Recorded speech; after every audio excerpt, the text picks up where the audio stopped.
crochet fans, Tasha here with Forever Bliss Crochet. You can find me on Facebook, Instagram, and Ravelry. I also do a monthly podcast over on my ALPACA channel. You can find the links to all of these down in the description box. In this video, we are talking about increasing and decreasing, which is fun to do once you're tired of just straight rows or rounds.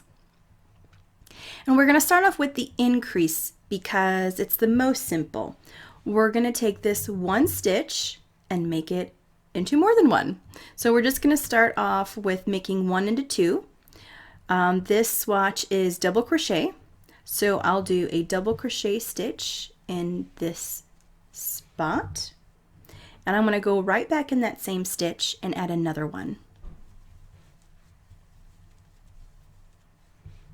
So now I have the base was 1 and the top is 2.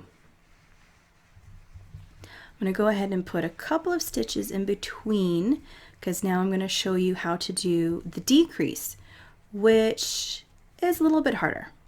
So I'm going to take these 2 stitches and make them into one.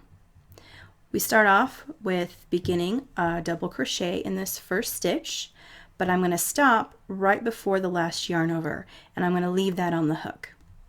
Then I'm going to go to the next stitch, start a double crochet, and again end right before the last yarn over. You can see we have the original loop and one loop connected to each of the stitches. Now I'm going to do that final yarn over, but I'm going to pull through all 3 of those loops. And that gives me at the base 2 and at the top just 1. Now use the same idea for increasing and decreasing if you want to do more than 2. So now let's try 3s. Here in this space, I'm going to go ahead and put 3 double crochets. Back in the same stitch.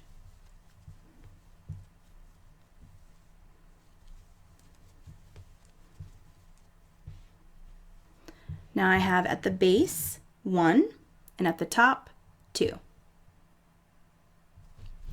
Again, I will put 2 stitches in between.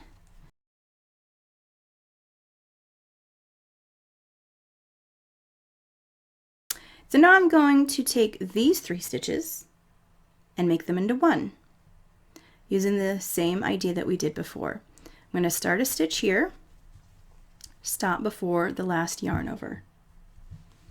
Go to the next stitch and work until the last yarn over.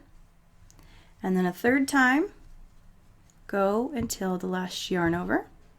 Now you can see I have the original loop and a loop connected to each of the 3 stitches that I'm decreasing. Do a final yarn over and pull through all those loops. And now I have at the base 3 and at the top 1. Now we're going to use these skills in the next video with the chevron pattern. So we're going to work on a chevron project, and you're going to be able to use these multiple times in a row.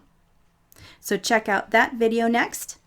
If you like this video, please give it a like, a thumbs up, and subscribe to the channel so you know when new videos come out. I will see you on the next video.